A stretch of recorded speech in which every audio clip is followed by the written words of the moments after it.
So the next hero that we're going to talk about is Eleonor of Aquitaine. So with Napoleon, who came last season, we have found somewhat of like maybe an empty slot here because honestly speaking, Henry wasn't really doing it for me last season. But with the help of Eleonor of Aquitaine, this March really would slap. Now, Eleanor is actually a hero for the Advent this coming season 7, and let's know more about her.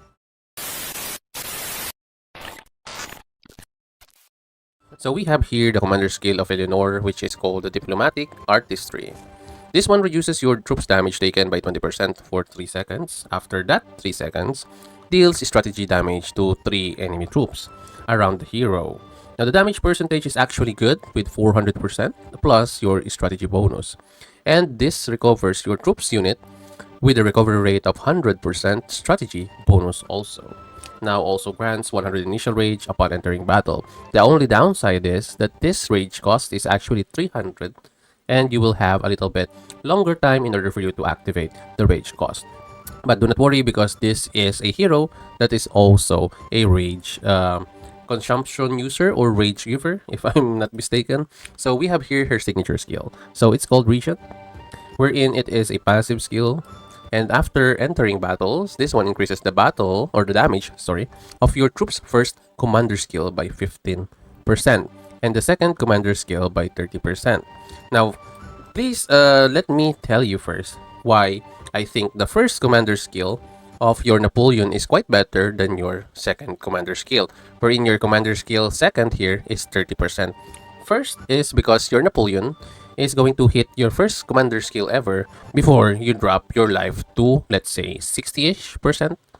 And that is pretty important when it comes to damage, because the higher life or troop left you have, the higher damage you will do to your opponent. You can actually feel this already when you are, or if you are using a hero.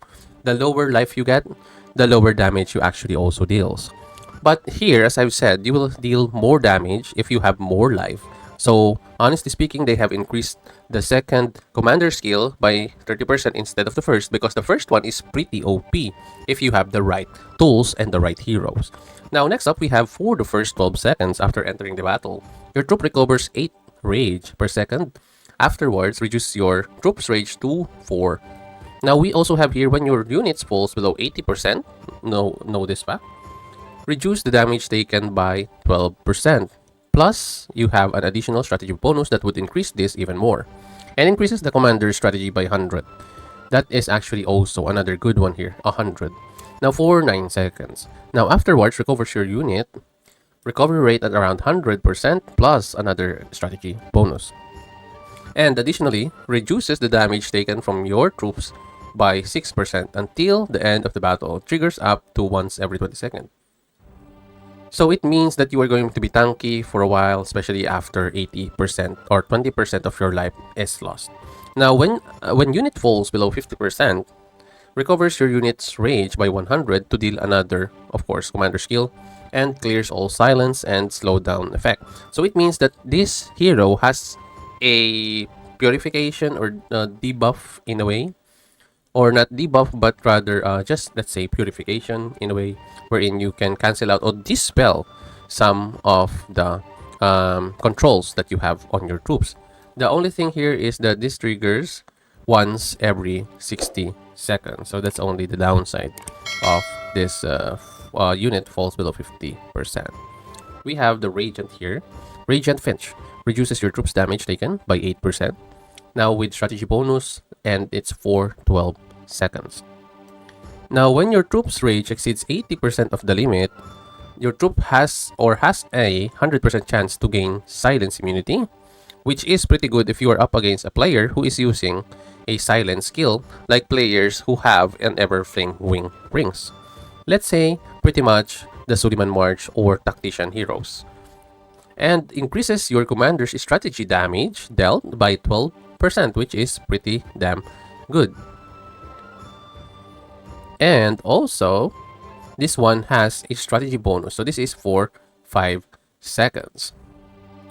So as I've said, the first commander skill really with boosts and everything, especially with the 15% plus, if ever you have damage rings or bonus damage on your rings for your commander, the first instance of the commander skill will really give you or place you in the state of awe, if you know what I mean.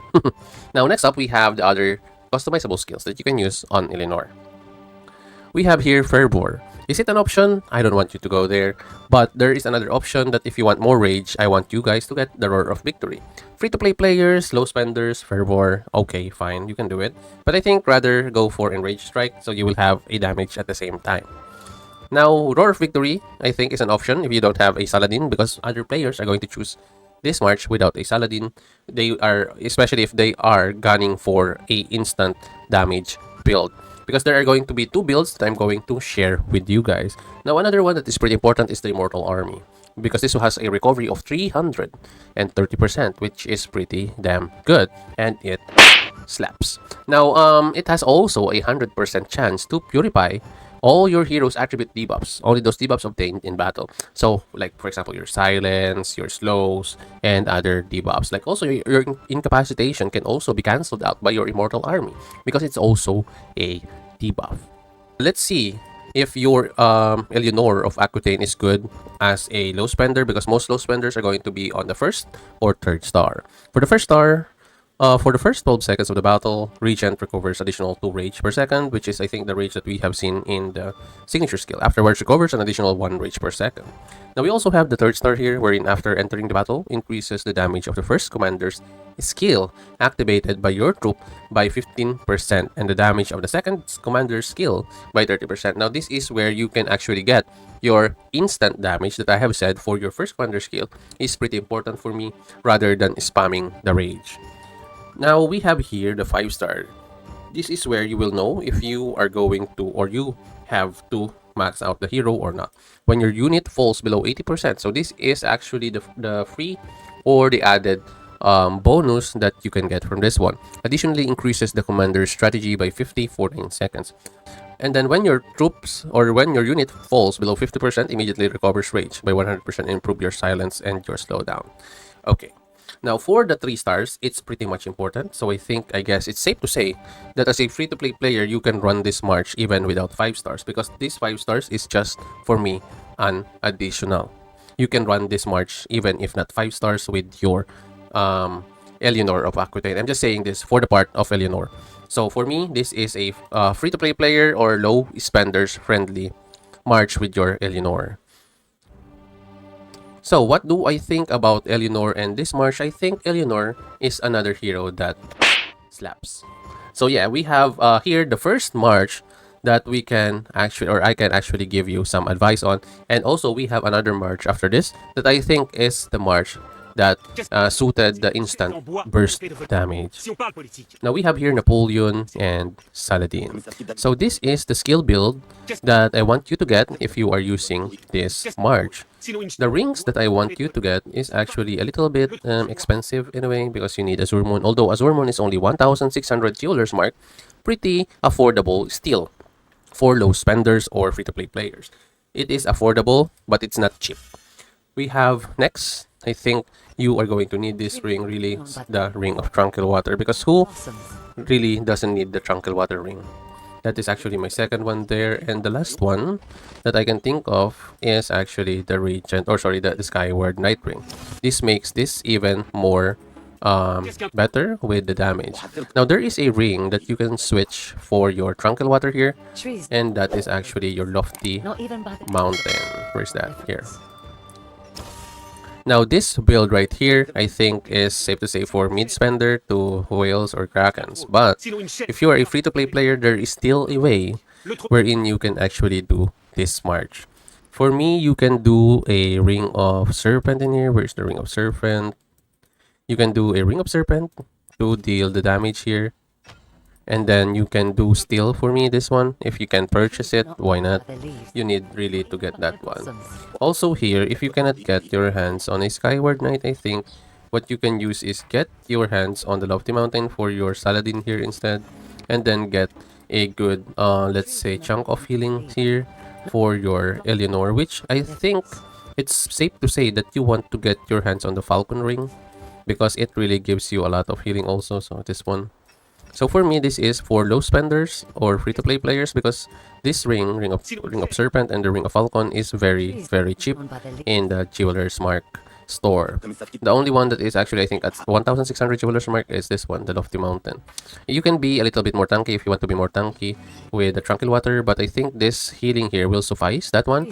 And then with the Lofty Mountain's tankiness also, you don't really need to add in the Tranquil Water anymore. So this is a budget-friendly build for the rings. Okay, moving on. What is the second lineup for this March? I think this is pretty much given for the other players because I think I have mentioned this earlier.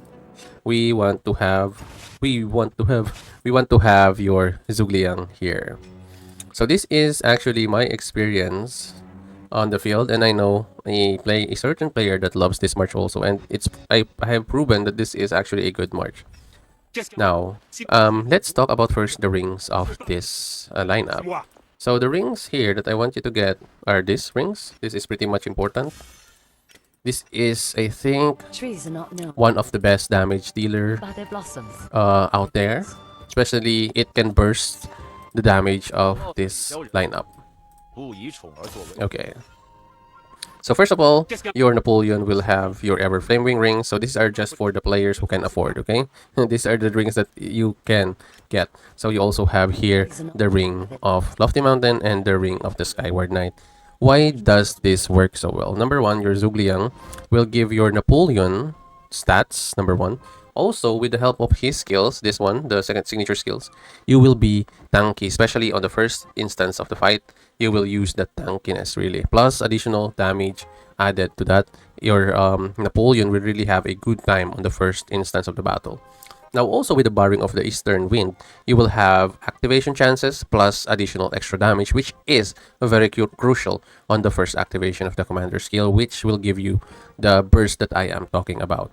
Now, also this lineup is going to be pretty tanky already, and the Skyward Knight will help with the activations of the other skill of your Napoleon. So while you're waiting for the commander skill, if your Napoleon can hit some of the signature skill that he has and the customizable skills help, I think you will have better damage results. Now here, you don't really need to change anything because your Zhugliang can actually suffice with the healing, with the defense and everything. So you already have here good healing also, plus you have a rage that you can use for your Napoleon. Although you will have a little bit less like rage if you don't have Saladin, but this one will give you an edge when it comes to the first ever activation of your commander skill, and it would really slaps.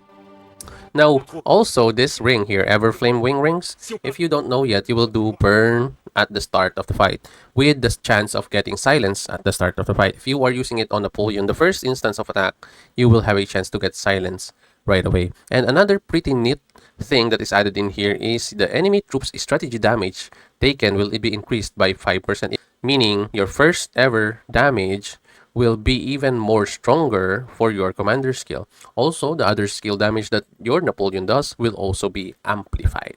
So this, as you can see for the rings, this has damage amplification. This has damage amplification. You can see it here in the commander damage, 10%. And then here, you also have damage amplification. As you can see there, increase your commander's damage by 17%, plus commander's damage, 10%. That's why this build's first commander skill damage is super freaking good, and it does. So this is the second build that I want you to do if you have this one. If you don't have the Everflame Wing Rings and you are on a budget-friendly build, same goes with your Ramesses. Go with your Ring of Serpent. Another one is, I don't want you to change this one. This is for me pretty much interchangeable. You can change this one though. You can change this one with a heal Ring of Falcon to be a little bit more tanky. So these are for friendly budget meal. And those are the ring options for this March. And also, if you want, you could use the Egyptian Chariot for me in your Mercenary for this March. Also same as the one if you have Saladin, the Egyptian Chariot is actually also pretty damn good.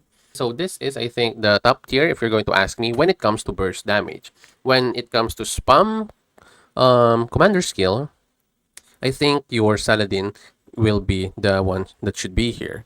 But for me, this instant burst damage trumps your rage and let's say commander skill spam, because instant burst will bring your commander or your enemy hero to just like, let's say, 60% or 50% health and after that, if you are really lucky with the hits of the signature skills of Napoleon, you will bring it eventually to zero in no time. So that's actually my take on the Napoleon March. And if you have any recommendations, suggestions, or something that I missed, maybe, or you want to change something on the build, just leave them all in the comments and we're going to talk about it. Maybe you have an input that we can also share with everybody. But anyway, that's my take on Eleonor of Aquitaine. And hey, click on this video right here for more awesome TITOBODS content. Thanks for watching, you guys, and TITOBODS out.